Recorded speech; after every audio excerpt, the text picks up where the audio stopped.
What's up, everyone? I thought today we'd take some time and do a mock pre-release together so your pre-release event can go good and you can win some packs. Today we're taking a look at the mtggen.net/OGW for Oath of the Gatewatch sealed deck card generator. This is a great tool that was created by Cam Marzler, I hope I said that right, Marzler, and it's designed by Kumo. With that being said, it's going to show us what's inside a pre-release kit, completely random, other than maybe a couple extra expeditions or something like that. It just depends. I've done it quite a few times now, and it's done pretty good. So what we're going to do is we're going to generate our set and go through a pre-release together. And as we can tell, they've actually just recently updated it, because this right here did not used to be included. These are some of the things you're going to see in your pre-release box. The promo card, a special spin down dice. I'm not sure if this is really the one you get. If so, these are going to be awesome. I don't know if they're Dragon's Tarkir, but they're close. The pre-release deck box, and then talking about building a sealed deck. Hopefully I'll talk about something about two-headed giant on the back of this, since I know a lot of stores are doing their first two-headed giant experience. Let's go right into it. Whenever I open my packs, I know the things that everybody's really most curious about is our rare cards. In these 6 packs today, we got one Mythic, which is Drana, Liberator of Melkor. Pretty good card, pretty good bomb in Limited. You can get it out early if you're playing mono black. That's really all we need to say about her. Fall of the Titans, very, very solid red card. If you get to pay its surge cost, completely reliable. Gladeheart Cavalry, this is from one of the intro decks, I believe. This card, 7 mana for 6/6 is a little high. It would be one of our high-end bombs. It has support 6. Most likely in Limited, we're not going to get the ability to use a support 6. However, you might. I had this card do pretty decent against me in one of my practice games that I did on X-Mage. Joran, the Rune Diver, he's not too bad. We're probably not going to see play in, unless we go into the red-blue colors, which we'll really just have to see what we've got. March from the Tomb, completely unhelpful for our draft today, or our limited pool. Mina and Denim Wildborn, 2 uncolored, a red and a green for a 4/4. We can play an extra land each turn. This is a pretty solid card if we get to go into red-green. Anything that can let us get, a bigger mana curve out faster. However, you have to have the lands in your hand. So if we have a card draw engine, this could be good. Oath of Gideon. It enters battlefield with 2 1/1 white core ally creature tokens on the battlefield, and each planeswalker you control enters the battlefield with additional loyalty counter on it.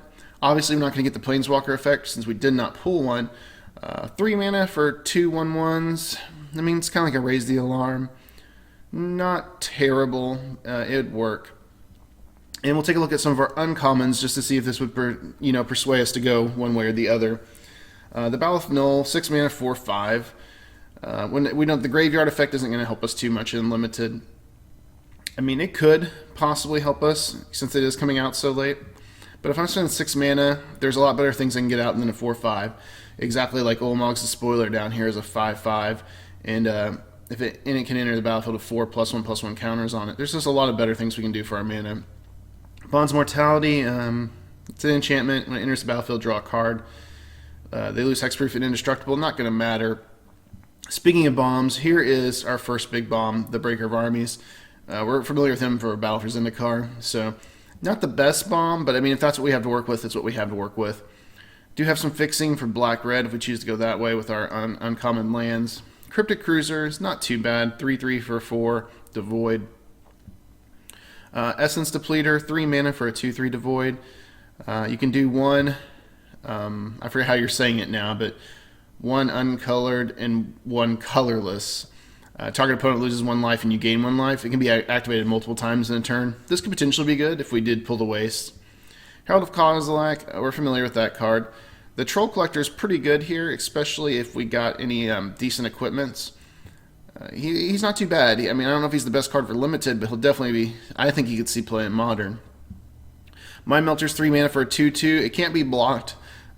Don't take these creatures for granted. If it's unblockable, it's going to be good. Nissa's Judgment, 5 mana for a support 2. Then choose up to 1 target creature an opponent controls. Each creature you control with a +1/+1 counter on it deals damage equal to its power to that creature. Don't know how I feel about it. Reflector Mage, this is a great card if we can go into these colors. 3 mana for a 2/3 that bounces something back to the opponent's hand, and they can't play it the next turn. Very, very solid card. You know, you fire this off at the right time, you're going to get in at least 4 to 6 damage and keep the board clear. Relentless Hunter, I mean, same 3 mana for a 3/3, and then also we can pump this. It gets +1/+1, gains trample until end of turn. And we, you know, if you had nothing else, you could literally make this a 5/5 if you needed to with trample. Sometimes you need some extra things to do with mana, so this might not be too bad. However, you look like we're kind of split on mana in a lot of different ways here. 2 mana for an instant. Tears of Valka can't be countered by spells or abilities. It deals 5 damage to target creature flying. I don't see this. I mean, maybe it's a good sideboard if we do go red. I don't think we'll be playing with that. Olmog's Despiler. This is a fine card to go into our bomb side or sideboard, just depending what's going on. Vampiric Rites probably will not be playing. Visions of Brutality. Enchant creature, it can't block. Whenever enchanted creature deals damage, its controller loses that much life. This could be decent. I mean, it's not necessarily removal per se, but it's close. But this is going to allow us to lock down something, and if they do want to fight with it, they're going to lose that life. So I don't really think it pretty much takes something out of the game for 2 mana. Void Attendant we're familiar with, and then Void Shatter, it's just a new counter target spell for 3 mana. What we want to do now is we want to come up and we want to sort by color, and this is going to allow us to see what we are working with for this actual generated pool. For what we pulled, we had 11 white cards, 18 blue, 11 black, red 11, green 16. So pretty good balance. We're obviously blue and green heavy, but that doesn't mean we want to play those colors because we really need creatures. We're looking for about 18 creatures total with a decent mana curve. So that means 4 creatures, 4 or 5 creatures on turn 2, 4 creatures on 3 mana, 4 creatures on 4 mana, and then just a couple bigger bombs after that. In white, we actually don't have some of the more strong cards from Oath of the Gatewatch. Isolation Zone's pretty good. It is removal, so I mean, 4 mana, take anything out of the game. We got 2 of them, not too bad. The McKinney Patrol's not too bad. Sheer Drop, destroy target tap creatures, always helpful. I like the Spawnbinder Mage. For 4 mana, you get a 2/4. It has Cohort, tap an untapped ally you control, and then tap target creature. So it could allow us to strike through. And it's just kind of got a big bud on it for 4 mana. There could be other things we're wanting to play. Really, if you're looking at white, you want to see, I forget the name of them, maybe we'll see it in a different pool here in a second, but it's a 2 mana 2/2, and we can actually tap him with Cohort to gain 2 life. Going down to blue, first couple things we notice here is going to be the Eldrazi Sky Spawner. Very solid card. Spell Shrivel is always pretty good and limited. Same thing with Negate. Negate's a very solid card as well. Oracle of Dust, here we're at 5 mana for a 3/5. These are Battle for Zendikar, so you should be a little more familiar with those cards from your pool. As far as Oath of the Gatewatch, we got an enchantment aura. Enchant creature, it doesn't untap during its controller's untap step. So, kind of removal. We also got an influence, counter target spell unless its controller plays 1. So a lot of counter spells overall. And this is kind of what I'm noticing from this new... I guess it will pertain to draft too, but for this limited pool, it's really hard for us to get the creatures we're needing to get based on what I've been seeing online. So to get your creature curve, you're really going to have to be very picky with what colors you're going to play. Black here, we do have the Drana, which is really powerful. We have a Night Watch, so we have another, whenever we gain life, it gains flying till end of turn. We might have a way to gain life, such as the new Vampire Cleric ally here. For 3 mana, you get a 1/4 flyer. Whenever it becomes tapped, you gain 1 life. Very solid card. This might make blacks look pretty good. You can also do Vampiric Rites, I guess, where we could gain 1 life and draw a card if we sacrifice a creature. However, we need to have some draw engine. Sludge Crawler is always decent. Untamed Hunger is going to be solid if we get a Vampire Envoy in the air. So really, black's not looking like too bad of a color. Essence Depleter, 3 mana for a 2/3. Target opponent loses 1 life, you gain 1 life. So we have a really, really solid way to be getting our life. And then even here, the Kozilek Shrieker, for 3 mana, you get a 3/2 with the Void. For 1 colorless, it gets +1/+0 and gains menace until end of turn. Black's a very, very solid color for us. I would probably, no matter what, be going black at this point in time. As far as red, let's take a look here. Brute Strength, target creature gets +3/+1, gains trample in a turn. Pretty nice. We have the direct damage removal for 2 creatures or creature and player. especially if you get to Surge that. Surge is a great mechanic. You'll notice that once you start playing. I wasn't too big about Surge at the beginning, but it allows us to flood the board depending how solid red is. Red's not too solid for us today. We do have a couple pretty good cards here, though. But we can get these, for 2 mana. 3/2 is awesome for 2 mana. If you pull 3 or 4 of these Goblin Free Runners, and you have a way to cheaply activate them and get them out, such as, a Surstrike, a Brute Strength, Expedite, which we did not pull, it looks like. We can get them out really, really easy. I mean, even this, on a turn 4, we can do a Zeta's Commando with a Goblin Free Runner. And then, he has Menace, he has First Strike, and then he can tap into their ally, which the Free Runner is, to deal 1 damage to opponent. Now, keep in mind, you can't tap him during his Summoning Sickness, but it does kind of let us flood the board a little bit.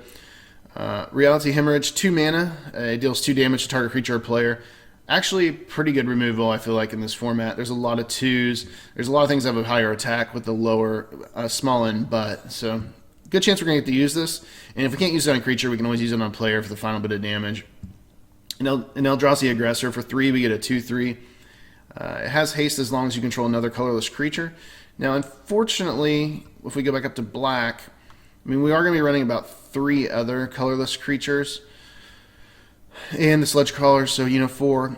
There's probably a chance this will not be activated most of the time, but when it is, it'll be good then. So anything hasted, it's not bad. Let's take a look at green and see if we have really any playables. Green was not a good color you wanted to be in for Battle for Zendikar, but if you can notice from our pool here, we only pulled a couple Battle for Zendikar green cards with Void Attendant and Terratoa Baloth. Most of it's Oath of Gatewatch cards, which are pretty decent. Lead by Example is not too bad if you already have a board presence or you're running tokens. For 2 mana, you can pump 2 things. We did pull the rare, which can be a good bomb late game. As far as green, other than that, it's got some removal. It's got some token generators. We got a Devoid, 2 mana, 2/2. It gets +1/+2 until end of turn. Activate ability only once each turn, which really isn't nearly as solid because up here we can, get +1/+0 and gain Menace until end of turn, and we could pump this 6 times theoretically if we had the waste or the colorless mana to do that. It's not limited as much. This really, really helps this become a lot bigger than our green Stalking Drone. So green in this pool right here did not look to be too solid, but in other ones it might look a little better. As far as multicolors, we're kind of wanting to run black and red, obviously. So unfortunately, I'm not really seeing anything that's going to meet up with us. But the real question is, what could we splash for? The only thing I see here that I would want to splash for would probably be the Baloth Null. I didn't really see too many other bigger creatures. This is 6 mana for a 4/5. And if he enters the battlefield, we're going to get 2 target creature cards from our graveyard to the hand. There's a pretty good chance with us running a more aggressive state, which we were down below. We're going to have creatures in the graveyard already, and that's going to allow us to win a game because we're just simply going to be able to outdraw our opponent. By time turn 6 comes around, depending if they're holding back counter spells or whatever, they're playing blue, most people's hands are going to be getting slowly empty and they're getting ready to find bombs, and that's pretty much what you're stalling to. So if we get him out, get some cards back, be able to flood the board a little more, especially if we can flood the board back with our Menace creatures here or typical flyers, it's going to allow us to go ahead and win the game. Also, remember our life gain is going to be up quite a bit, so if we're stalling to late game, there's a good chance we might be at 24 to 28 health just from these envoys attacking. Very, very solid card, the Vampiric Envoy. For big bombs, Breaker of Armies, Ulamog's Despoiler, or the Channeler. Channeler is always a solid card. For 5 mana, you get a 4/4 tap for 2. It's pretty much an auto include, I feel like, in this format. It's just a good creature, and it always will. It always will be. Breaker of Armies, it's going to force everything to block him whenever he comes out for 8 mana. The problem is, by the time you get to 8 mana, the game could be over. We're playing a pretty aggressive deck, so I feel like this might not be the best thing. Ulamog's Despoiler enters battlefield. You put 2 cards your opponent's own from exile into their graveyards, and then you get the 4+1/+1. So we're really never going to get this out as a 9/9 because the only thing I believe we were going to end up running with Ingest was the Sledge Crawler. I didn't really see any other good ways we had to get anything into their into exile, so not really going to be able to do that. Bonesaw, I actually like this if you're playing a more blue-red aggressive.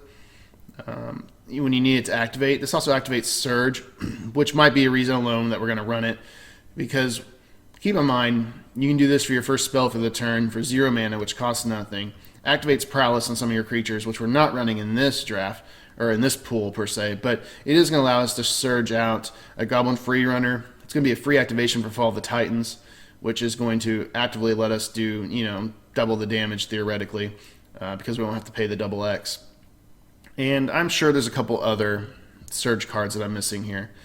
As far as lands, the Holdout Settlement's pretty good. We're going to need to get the colorless mana, and you can tap an untapped creature you control and add 1 mana of any color to your pool. It's not the best, but as you can tell, we're only going to be running 1 waste in this, so we really got to get our waste mana, our colorless mana, from somewhere else. So the Crumbling Vestige is pretty much the only other one. Enters battlefield tapped. You can choose 1 mana of any color when it does enter the pool. So we're obviously going to be running the Crumbling Vestige, the Holdout Settlement, the Waste, and then, we just got really lucky that the Cinder Barrens, it's a little slow for what we want to do, but it's mana fixing for both colors that we're wanting to run today. So very, very solid. Once again, these are all the tokens and other things we pulled in our pack. But this is it for our first mock pre-release, where I would be running black-red. If you would be running something different based on what you saw in today's cards that we opened, let me know in the comments down below and why you would do that. I don't have a perfect roundabout curve, but I'm pretty sure we're sitting in a solid curve right now of what we need based on our black creatures being, turn 1s, turn 3s. Turn 3 is our biggest turn, and we got a very, very solid turn 3. Could get Vampiric Rites out early. We got removal. We got a 5-drop later. We might be a little 3 heavy, especially considering, we got another 3 down here. Typically, Goblin Freerunner is going to be a Surge 2. We could run, if we needed, the Shatter Skull Recruit. 5 mana for 4/4 Menace isn't the end of the world, but the Reckless Cohort's obviously very good, and he's an ally, which will help us above as well. With 2 mana, 2/2. He's always going to be attacking, but it is what it is. We got the 2/1 First Strike Goblin. So just looks like a very solid, aggressive build. And, we got a sideboard option. If we have some flying hate, we can bring in the Tears of Valakut if we need to. Definitely got the extra ramp. If something does get through, we can brute strength it. Also, we can go ahead and attach the Bonesaw as well, just to give it that little bit of extra damage for just 1 mana. So pretty good. I think the only questions I'd really have is whether I wanted to include the Breaker of Armies or the Ulamog's Despoiler. I'd probably be using one or the other. I don't think I'd be using both. And the Breaker of Armies, honestly, for 8 mana, if it gets out, we're just going to win the game. It's just a lot of games won't go that late. So I'm really kind of looking at Ulamog's Despoiler for the 6 mana 5/5. Thanks for watching, guys. And as always, leave a comment. Let me know what you do with your pool and if you're excited for the pre-release down below. Also, for those people that did stick around to the end, I wanted to let you know we will be doing a real pre-release event opening tomorrow, Thursday, so you can take a look and see the cards for yourself. So make sure you stay tuned to the channel, subscribe if you haven't yet, and like the video from today. It definitely helps out more than you'll ever know. Thanks for watching.